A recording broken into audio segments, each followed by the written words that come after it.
80 cards in the main, presenting Yorion as a companion. I got so confused because I was like, why is there a mountain revealed on top? We just started the game. I need... Am I the only one that's struggling with the mountain reveal? It's not actually revealed. I know. It threw me off so bad. I was like, we just started. But we shocking in a blood crypt, playing a Cauldron Familiar, going back up to 19, draining our opponent for 1. We're fetching. Of course, this resolves.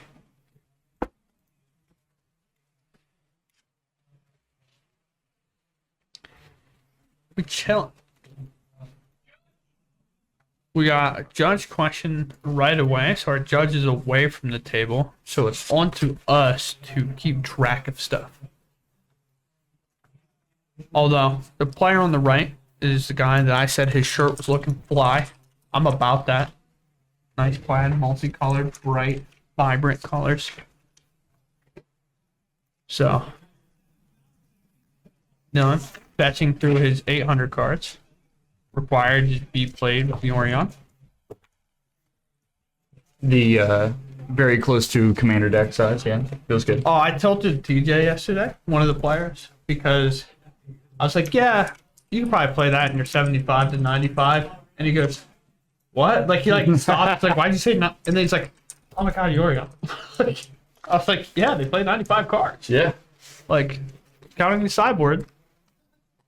Hey, they can play more than that if they want. Doesn't matter. Their requirements to 80. I mean, how close are they to just being a Battle of the Woods deck? I was telling him, I was like, honestly, just play 80 cards and don't submit Yorion as a companion. I said alpha move them. We'll play no sideboard. So you can side out 15 cards and then play 65 cards. You know what kind of boggles my mind? It's just the interesting way that the game develops. If you didn't have Yorion, people would try to find the most consistent way to play 60 cards. Yeah, but now there's Yorion. They're like, I kind of want to play Ice Fight. Just throw 4 in. Yeah, and it's like, oh, that's an option. I can play it with more than 60. Well, you also don't get bullied for doing so. Yeah, true. Or 61. I think if you walked up to somebody post Yorion or pre Yorion, post Yorion, be it's banned or whatever, but pre Yorion, right? And you're like, I'm playing a deck with 80 cards in the main, 15 cards in the side. They would look at you and be like, why? Why? Why are you doing that? And they go, feel like it. But Goblin Engineer. Apex Reader. Got him. Also, Dylan, I loved his hat. The first time I ever saw it, I said, hey, nice hat. I grew up just outside of Orlando. I was is it Magic? Orlando Magic? I was like, Magic Orlando. I was like, that's not how that works. It's his Magic hat. Me and Dylan might have to fight in the parking lot after this. I don't know. Oh, man. I wonder if he was a big fan of when Dwight Howard was there dominating. That is an engineer, right? Yeah. Oh, yeah, I see. It's the retro. So we're getting Sword of the Meek. Oh, this is some spice. Yeah, that threw me off. Oh, no, I have seen this version. Yeah. That's pretty cool. Is it? Oh, yeah, because it'll keep bringing it back. You'll constantly have a sack target. You keep bringing the cat back. It keeps coming back. Well, yeah, the cat, I guess. Because it'll come back when you make your original thing with Anvil, too, as well, right? Yeah. Okay, 3-mana Tef, bounce the Goblin. Not going to be able to activate that right away. Terran's favorite Magic the Gathering card, Baby Teferi. Playing out the Blackleaf Cliffs here.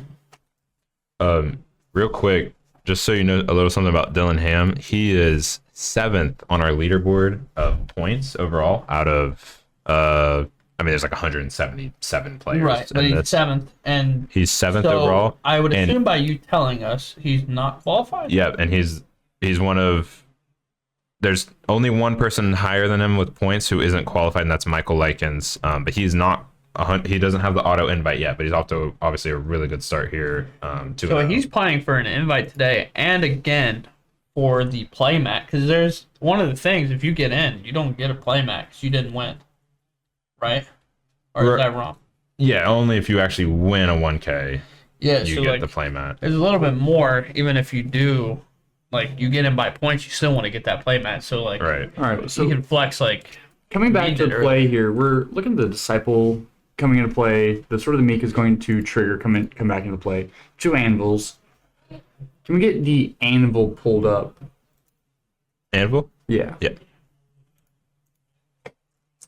Yeah. And it will be equipped.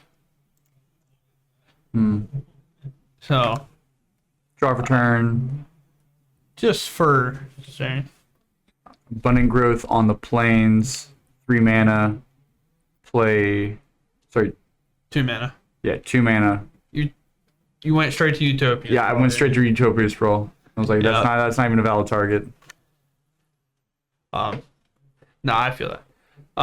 So we got Anvil pulled up. This is what our deck is revolving around. If you have not seen it before, we have a couple cool, interesting cards like Sword to constantly return when our tokens get made, and it's a sack target to our Anvil, so we don't have to give up our value artifacts.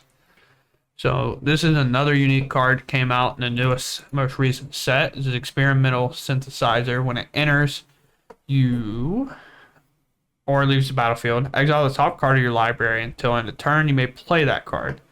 Important thing to note is you don't really want to jam it on turn 1 because again, you only have access to that card for that turn. So it's a little bit like scary, although it's at 1, it's kind of at a 2 mana spot in your deck most of the time you look at it, but you can also just play it early if you just have really nothing else to play and you don't really care to hit something off the top. Anvil comes down. So I know that Dylan does not have the deck list in front of him for Ian's deck, but little does he know, if he would have just exiled that Sword of the Meek, it's the only one in the main. Yeah.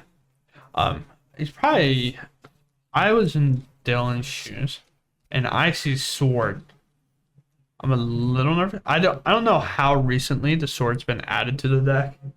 Like, I don't know if it's just been like the last week thing. He might not have seen it yet. He could be afraid of like there's some combo he doesn't know about. 'Cause every time you see Sword of the Meek, you're thinking of that combo deck. Yeah. So Karen sees it. big hit off of that synthesizer is Cat Oven. Oh, he's just gonna play another synthesizer. Wow. And a cat. Cat's gonna get exiled. I thought he would play the oven, sack the construct. Oh, he just had another land drop. Yeah. Okay. Yeah. So, So- land drop, oven, sacking construct can get back, or the servo or whatever it is, can get back a cat here, or get a food, get back a cat, and attach Sword of the Meek to it. Just gas. Right. We're not like too upset that our cat gets banned because we still already have one in the graveyard. So like we still have the combo to like bring that cat out over and over again once we make a food token. And we'll have this cycler to do it with, and then the Anvil turns online. The only issue for Ian is his Omnath, Gainer of Life. You like that one? Yeah. Dude, got him. So good. Oh, dude, we're on top of it today. Or Solitude, that was also good.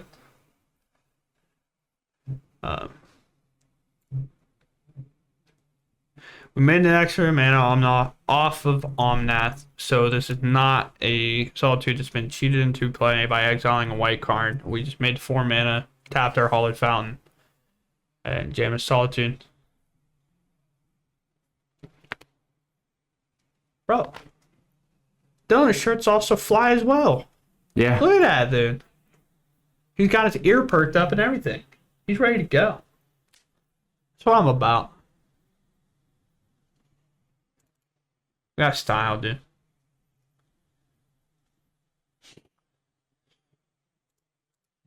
So, Untap. Huge untap step here for Ian.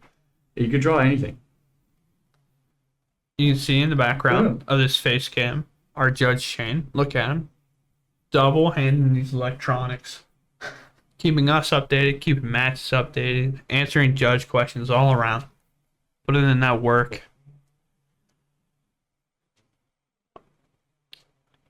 My real problem is for Dylan in terms of like Teferi's good in most spots.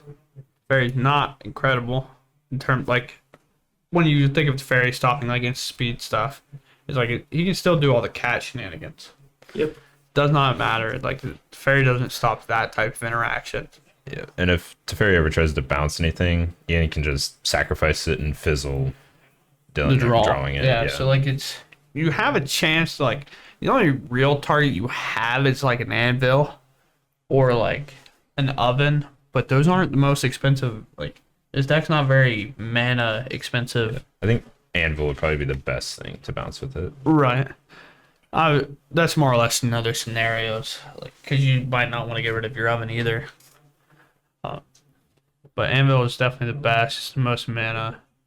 We have another Goblin Engineer in hand. I'd be curious to see what that would grab. Maybe just another Anvil. Anvil or something like that we can bring back. If we have a way to bring it back.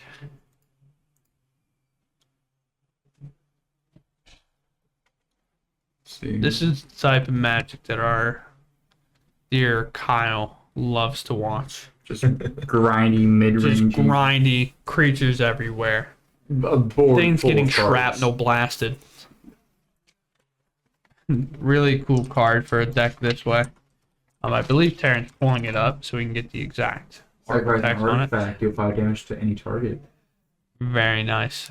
That's so good in this style of It's so deck. good. Just like all the recursion you have, the free artifacts, so you don't feel bad about sacking. Like when you're playing like a Urza deck, for example. Like the reason these, although that's strictly probably mono blue, but if you're ever playing like a blue red Urza pile, Shrapnel Blast sometimes doesn't get in because you're like, I don't want to sack my artifacts. Mm-hmm. Like they're too valuable to me, or like you're sacking your big constructs. It's like, oh, I'll sack my dorky 1/1. I don't care. Or my synthesizer, get to flip a card and deal 5 to any target, and just not care. Cat combo.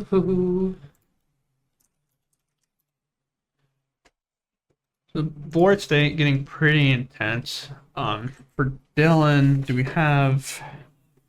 We have Furies that are decent. Wait, Rag gets played in 4-color blink? Yeah, I can play all 12 colors in Magic, so it doesn't matter.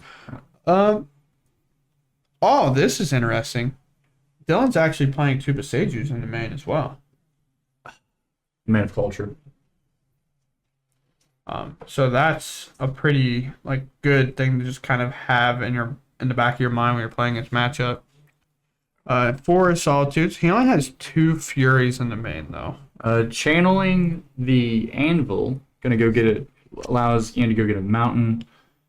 Doing that before he gets to untap, so he doesn't get another turn to use it. Other things is that's important in this matchup, particularly like counter spells. Like okay, it's kind of like questionable whether it's like good in this matchup or not. Because again, once they're down, like a counter spell is just dead for the most part. As like that's like an obvious statement, but Ian doesn't really have to play a ton more to get like the value train going. But 4 prismatic endings and 2 marches, 2 with a white march, is pretty good to have. Just like draws to this. Mm-hmm.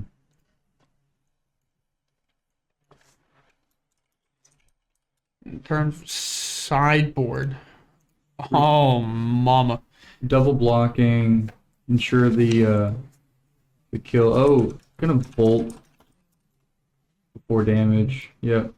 First strike goes through. Gain 3. Good 18.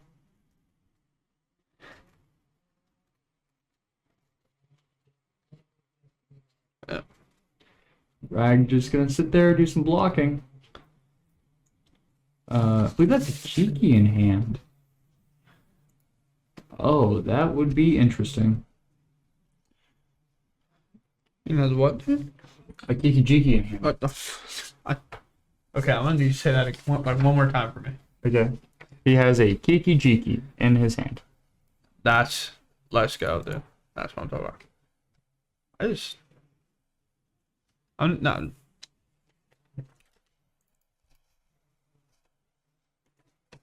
Oh no. Yeah, you want to give me. Is that not a Kiki? I don't think so, man. No, I was talking about Dylan's hand. Oh, wait, I thought you said eat. It's a Solitude in the front. I can't imagine you playing Kiki. Yeah, Dylan. That was like the. Or no, Zine. Zine is the on that the runs the Kiki one. Ah. Sorry. A little bit of a mix up there. Connor got a little less interested in the match. I can tell by his face. It's a land. It's a red land. Yeah, right here. We have a 4-color Yorion pile also playing here at our feature table, and it just happens to be playing Kiki Jiki. So maybe not necessarily what Connor saw, but what he was excited to potentially see. Was maybe a Kiki coming down next turn, tapping at instant speed, making a Solitude, exiling the Rag, swinging for 6. My favorite interaction with like these copy style effects is actually like when you get the copy of Fury. Do like the 4 damage to things and then swing another one in just for 6. Yeah. Very good interaction. You see the Sahili Cat combo decks kind of doing that. They got like slightly better with those type of decks, like cards, because one of the problems with those decks is like tap out the player Sahili, you have nothing held up, you lose the game. Yeah. Now you have Solitudes. Force negation. Other types of interaction that allow you to play around it. So it looks like they're not necessarily stopping play, but is talking to the judge about something. Maybe asked a question about how certain things are working. Whatnot. We have 10 damage in our hand. I was gonna say Ian's sitting on 2 Shrapnel Blast. This And is the spot where a typically- counterspell is going to be good. Typically, that would be more than enough. No, next time just let the Hall of Falcon hit the floor, brother. You slap that on your leg and you bend it. Oh, or Heals around I was isn't that the OG or is yeah, that that's OG, man. we don't need to be bending OG Hall of Fountains out here. That'd be bad.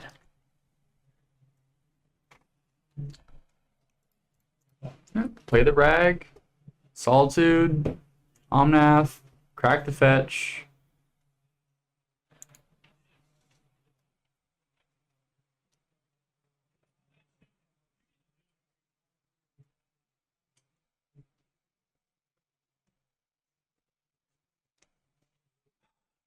What?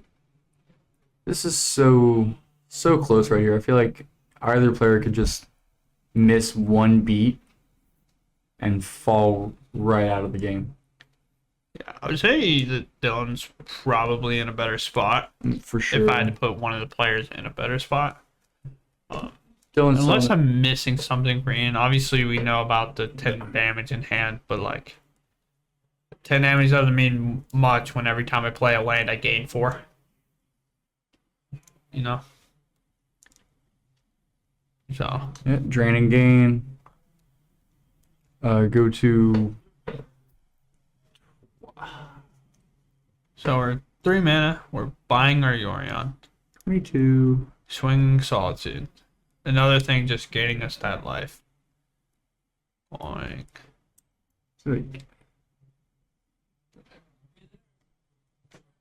Yeah, 24. I was gonna say after the life gain.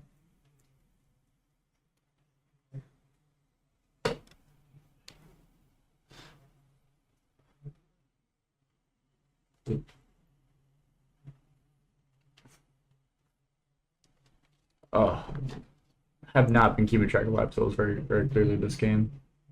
he just look like he's down to 20. Yeah, I got him. That is a crooked 3 for my boy Dylan on his life pad. It looks like about 7 different numbers. Start off as a 4, It and became then a 3. and it kind of looks like an 8. Might be a 7. Nothing against you, bud. You're Training not here game. going infinite. Not really. That's just a joke. Target in range. Done. Untap. Draw. Land. Gain 4. Up to 20. Omnath is a cool card. Dude, Omnath is not broken. Very fair, very balanced.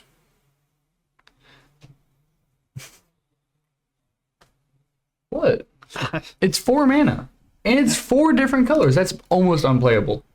To be fair, like in normal design, that would make it Yeah. to an extent. Like, yeah, I would use print that card a while ago. Everybody's like, yeah, I have no way to play that. No way to play it.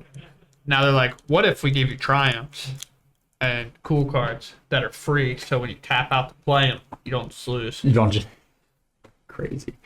And playing with these free spells that get creatures into play, what if we said that we will also just give you a 1 mana, do it again, but you get to keep the creature? It's Ephemerate. Sick. Ephemerate for a while, Ephemerate was like overlooked. A lot of people weren't playing it. Yeah. Like the best thing you were doing with Ephemerate was like, oh, I'm gonna save my creature from Glorious Vengeance, so I don't have to sack it. Yep. Like that was the play with Ephemerate. And you're like, no, I'm not gonna cast it when it comes back. Now it's like, yeah, I guess I'll flicker my Risen Reef. I guess. Like, I guess that sounds like a good idea. Or my Furies or whatever, maybe, you know. Board gets, And dealing with the board. the board gets cleared up real quick here. Shamacking the Yorion. Dylan's saying, I have a Ragavan you can target if you want to. And Ian said, no, I'll take the Yorion. Gain the life. 2 3/2s and a 2/1.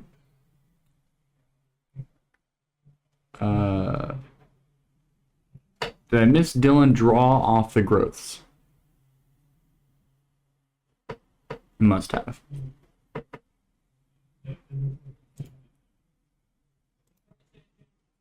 No board state. Well, yeah, just the token and the sword. It's gonna be hard to beat. So that right there is where you can see the frustration for so many players at times when they're like, I might be getting close, and then a Yorion hits the board Yeah. and just completely alters the game. What will we be seeing from? Oh, he only has 2 Blood Moons, and there is one of them. And a Magus. Magus. Magus. I believe that's roughly it.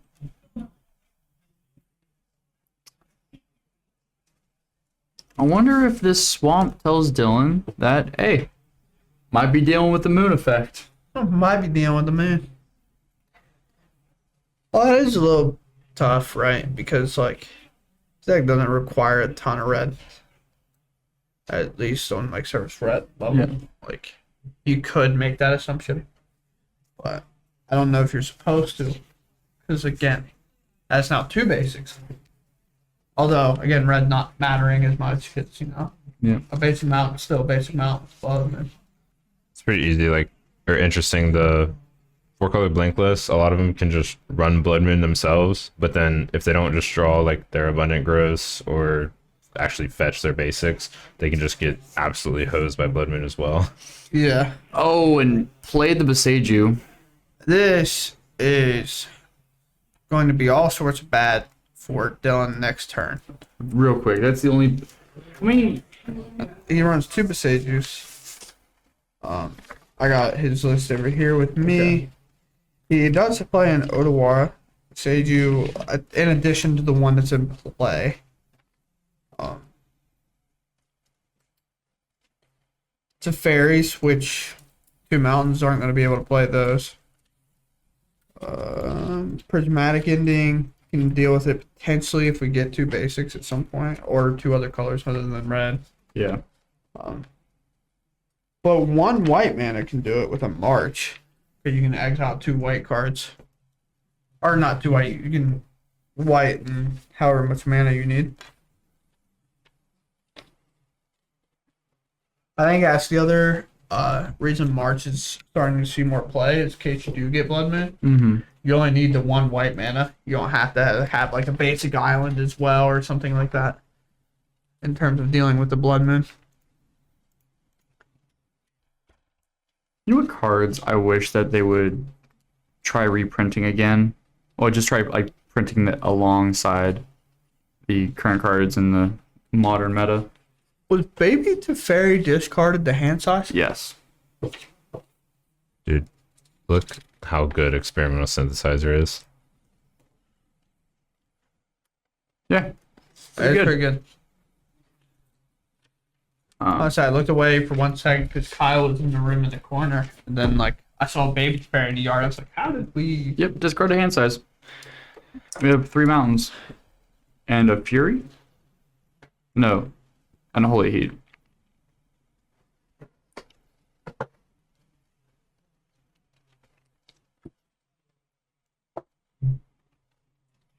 So we're going to see Ian be real aggressive, I think. Try to To get try, like, you see a Besaju in play. Mm-hmm. Now, of course, he doesn't have a green. But, like, you're trying to play around, like, he really doesn't have any mana in terms of, like, ways of dealing with this Mm-hmm. Blood Moon right now. I need to get as much on the board as quickly as possible to get this game out of the way, or until he's able to place a Fury into play.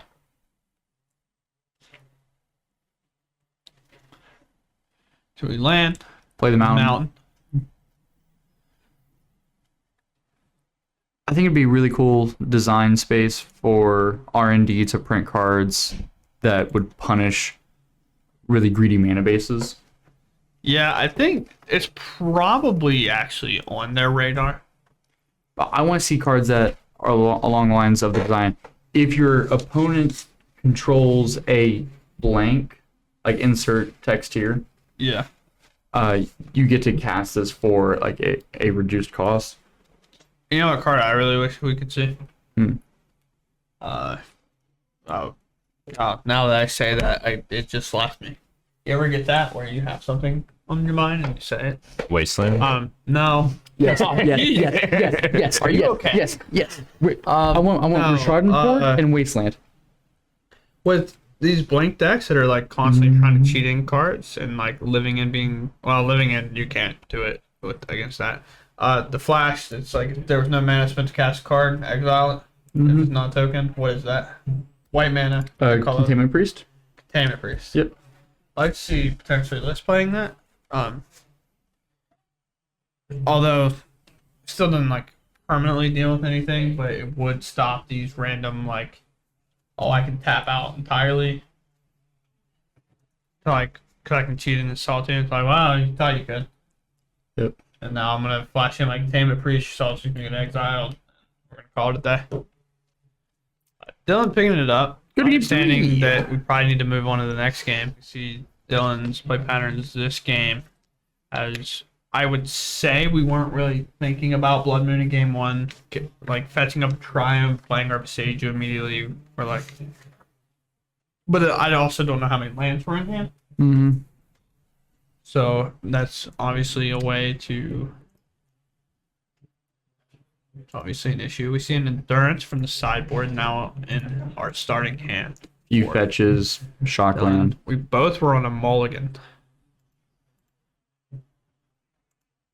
It looked like Haunt Slot, Flooded Strand. Pretty penny in hand. Dylan's got some real drip in that deck, man. That is true. Ian has a Thought Seize in hand. Yeah, they're asking if they're good. Yeah. Okay. So. Oh, we got a Pokemon card. Disciple.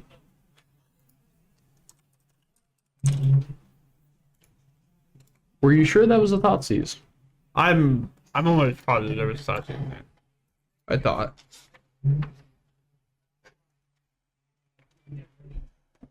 If you can tell me it's flicking that fast, I can tell you. Yeah. I have no idea.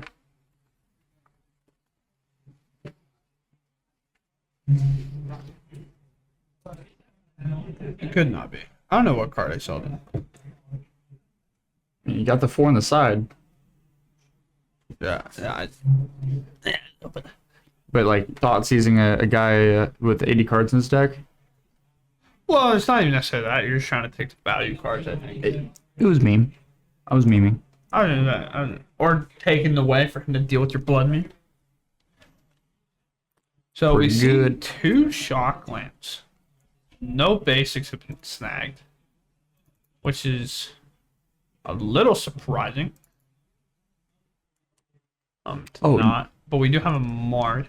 So I think you'd want, if you have one, to grab a basic planes in this spot in case for whatever reason you do get thought seized and you want to be able to deal with that blood moon. You would have to march and the mana potentially to eventually exile it. Yeah. But Dylan might be thinking like, I lose the blood moon, I'm cruising. Yeah, make him have it. Yeah. We also had to play our Odawara for a land drop, so now we can't bounce it with that. Cannot play. And here comes the Shmoon. Play land. By Bye. Yorion. Say go. Pace of play, picking up. 10.5 left. Double moon. Oh. Unholy Heat, one of your moons. Marks the other. No white mana still. Again, this is where we would like to see a basic. I mean, I guess I can check if he has a basic before I keep saying this. Basic plan. Snow-covered plains, he has 2 copies. One. This is the Kiki. Yep. Hey, I'm just gonna say he has 1 snow-covered plains. 1. He has no islands. Ragavan Bops. Bro, It was got a dashed. rag. Hmm? You just got a rag. Yep. Looking at all of our tokens that we have. Something tells me Ian's a big token gamer. Say draw pass, Play. dash, Yeah, dash that. bob again. Boom. Bad sign for Dylan. Just instantly when that rag gets cast, he's already putting his life total down. Which is, I mean, they are playing in terms of like picking up pace or whatever, but that is a sign that you really don't have a whole lot going on in your hand. Dash again. Oh no! I don't know if that lets him cast anything or not.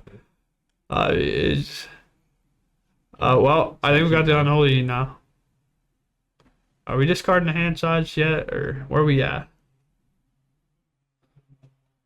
Oh, he didn't instantly go for the life total, which means I have an unholy heat. Anvil.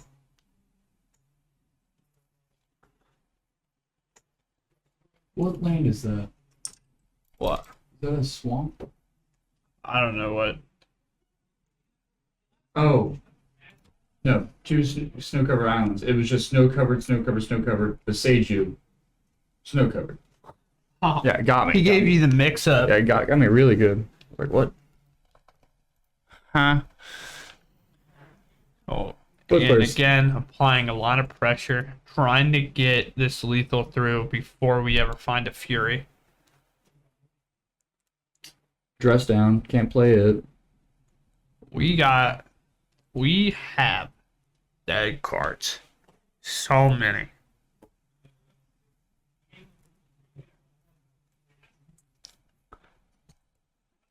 And these are the games that are kind of brutal to watch. Because, like, it's just like, maybe I'll top deck something, and then we see an island. Although it might not have mattered, we would have been able to cast a dress down, dig a little bit deeper potentially, do just, like, anything. But the unfortunate part here is just blood moons don't work. Actually, other thing Island would be good for is to Cyclone Odawara, if we had one.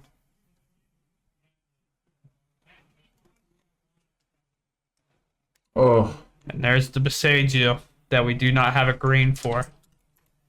Dylan says, I can't get out of this. Even if I do get a Fury, it's probably not enough. Rough. Just Blood Moon showing why it's so good.